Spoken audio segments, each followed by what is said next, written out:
2024 లేదా 25లో డిగ్రీ లేదా బీటెక్ చదివారా? సాఫ్ట్‌వేర్ జాబ్ కోసం ఎదురు చూస్తున్నారా? అయితే కోడ్ జ్ఞాన్ 100 డేస్ కోర్సులో చేరండి. జాబ్ సాధించండి. Welcome to Suman TV. I am your Suman. As a general rental agreement, many people write it for 11 months. But what are the main reasons for writing it like that? And according to the guidelines given recently by the Supreme Court, if we look at it, whether someone wants to go door to door or not, even those who rent out, some guidelines have been given to them. What are those guidelines? Today we have High Court Advocate and Ravindranath Garu with us. Let's find out their words. Hello, sir. Namaste Nagaraja. There are Some things that everyone who lives in a rented house should know, and those who rent it out should also know. Generally, sir, rental agreements are written on an 11-month basis, but many people have little understanding of the meaning behind it, the main reasons, or what the laws say. That is why the Supreme Court has recently given some guidelines related to them. What are they, sir?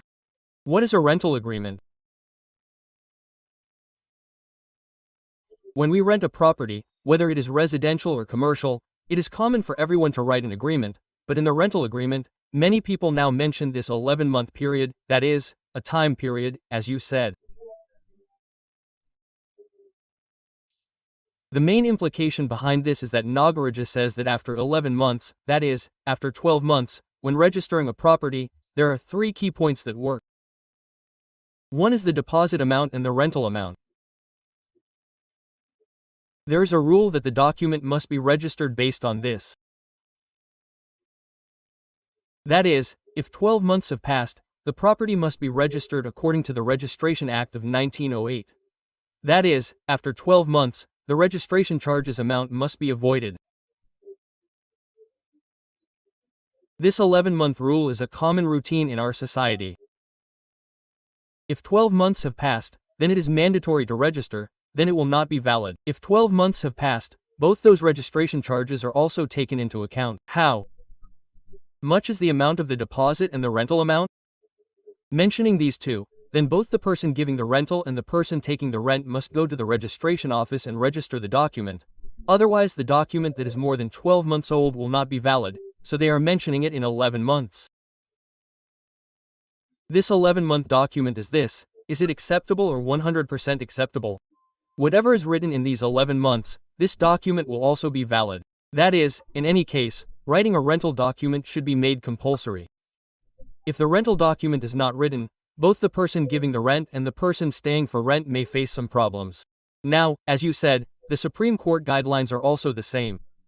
A person renting a property must take a rental agreement as a mandatory. I am using this term mandate, otherwise many problems will arise. A person must have a compulsory document agreement from the owner of the property, no matter how much he is paying. Let us try to explain why this is the case in the 4th point.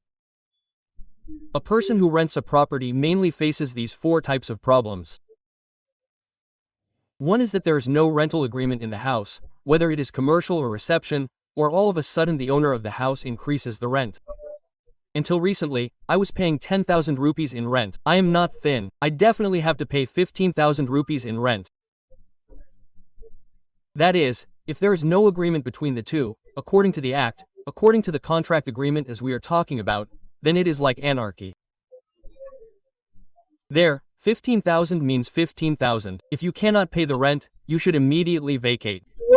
So here, the person who is renting the property must write an agreement, so there is a limitation period, how long it should be, depending on how much the rental agreement mentions in the agreement. It may be 11 months, 12 months above registration, depending on the duration.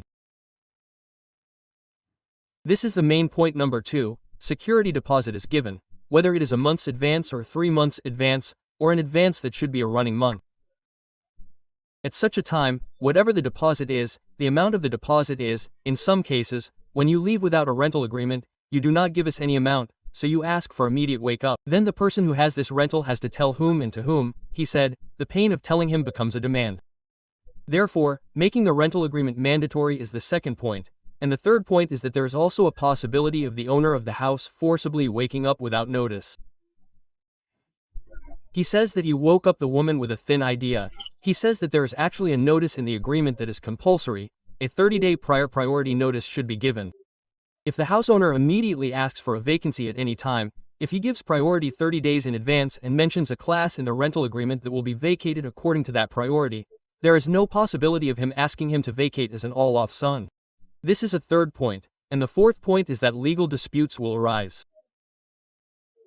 That is, apart from these points that I have mentioned now, if there are any disputes, be it electricity, tiles in the house, or other commodities in the washroom, if there are any problems related to these, you will have damaged them.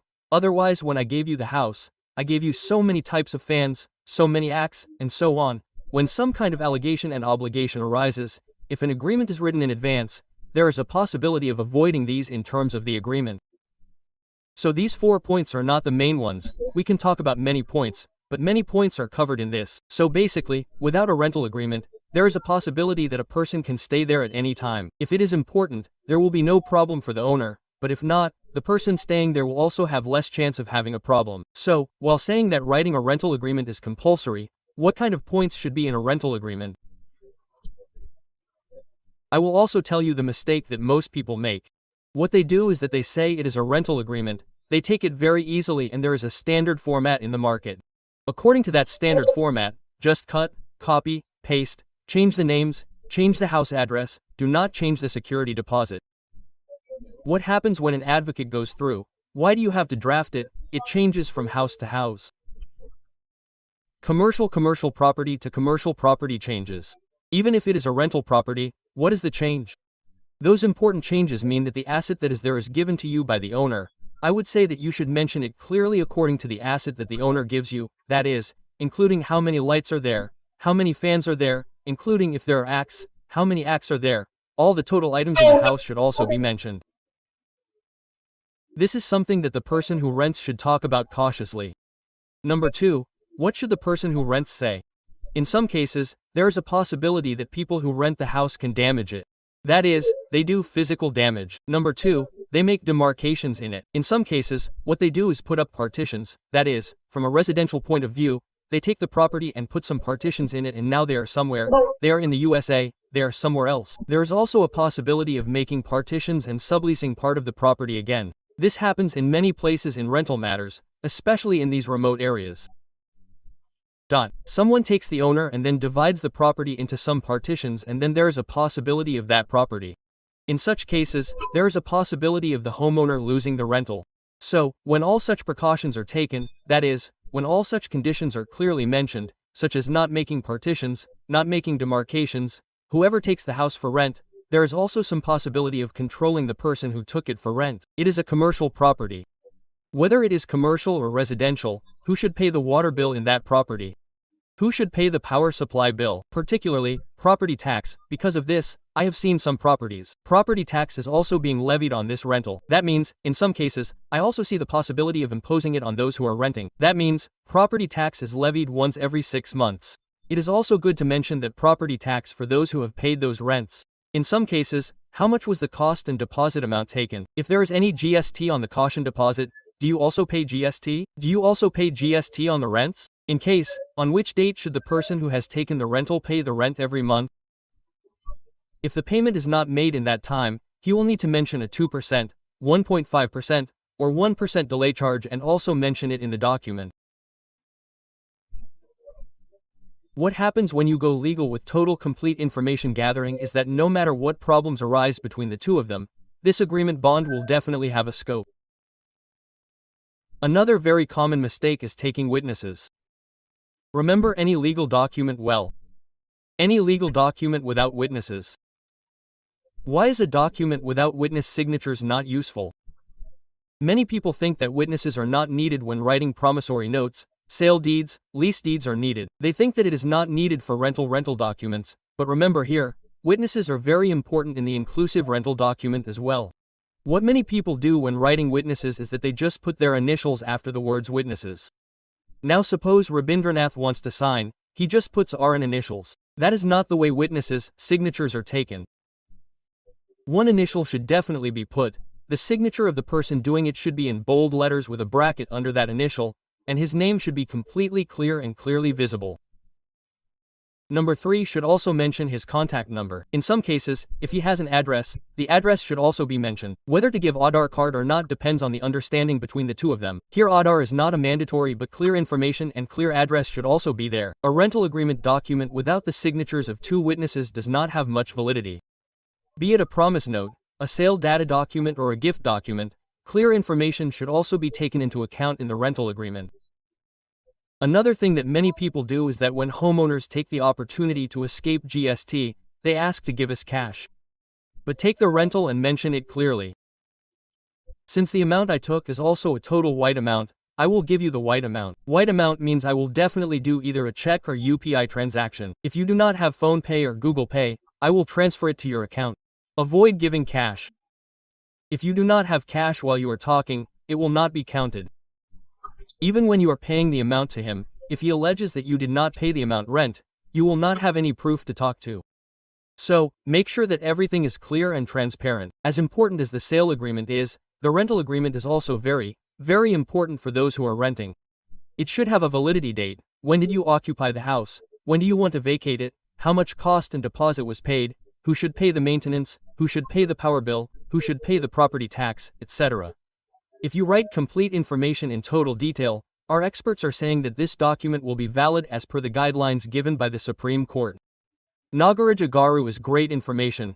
Many people think that let's take the help of people like you legally in these matters and move forward. What is the process to make your appointment? Nagaraja Garu, whether the issue is civil or criminal, contact the number scored below.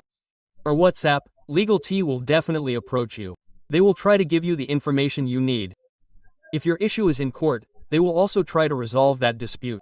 Nagaraja Garu definitely thank you. Thank you so much. Also Ravindranath Garu thank you so much. Nagaraja Garu, if there are people who want to deal with your problems legally, as well as Ravindranath Garu, your contact number will appear on the screen. You can call or message him and book an appointment immediately. Like this video, be sure to share it. Follow our channel for more such videos. Thank you. Contact the number below for your personal and business promotions on Suman TV.